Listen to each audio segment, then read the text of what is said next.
Jaycen Moody needed drugs, and prostitution was the only way to fuel his raging addiction. There was nothing that you wouldn't do.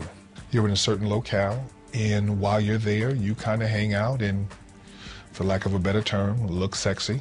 Before you know it, you're on the train with them somewhere on their way to their house, or you're, in the backseat of a car with them, or, around the corner.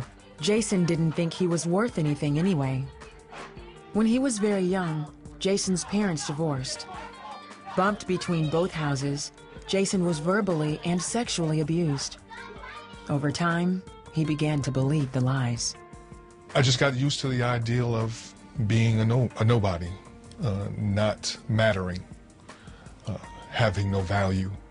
The pain Jaycen felt inside led him to take his first drink at the age of 8. Because once I experienced the alcohol and what the alcohol did, it was like a new era of my life began. When he was 12, he started using marijuana. Even that was not enough. He started not only doing, but also dealing cocaine.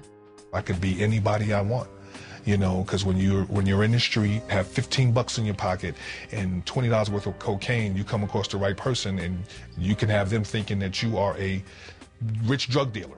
Jaycen's addiction dried up his pockets, leaving him broke and homeless. And having no place to go, I kind of moved into the subway. You hear the bell, ding, ding, the doors would open up, and I would sit right in front of the doors, begging for somebody to rescue me.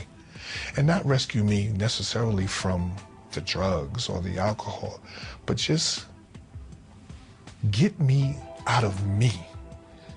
Save me from myself. Save me from the life, the sentence that I've posed on myself. Over the course of 23 years, Jaycen tried many times to get his life back on track.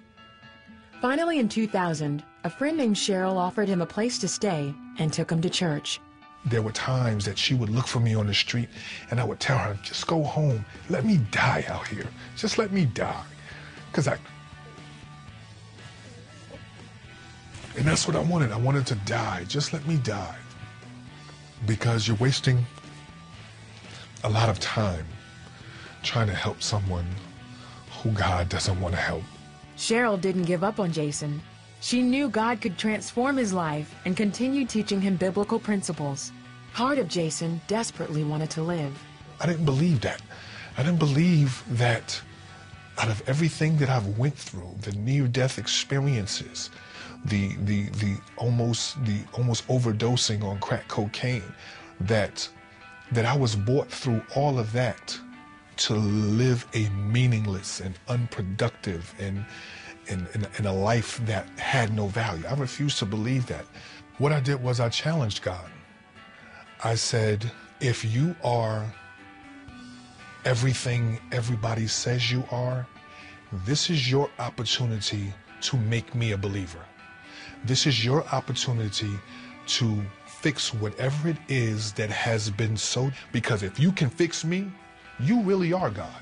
If you can fix this hurt, you really are God. If you can get me off of these drugs, you really are God. And he did it. And from that day forward, he lifted the taste for cigarettes. He lifted the taste for alcohol. He said it was over. And it was over. And I've never experienced a freedom, because when I woke up that next day, I knew it was over. I knew it was over. I knew there was a part of my life that he wanted the world to know about, because he kept me all of those years. Jaycen married Cheryl and today works as head of security for the school system in the same neighborhood where he grew up.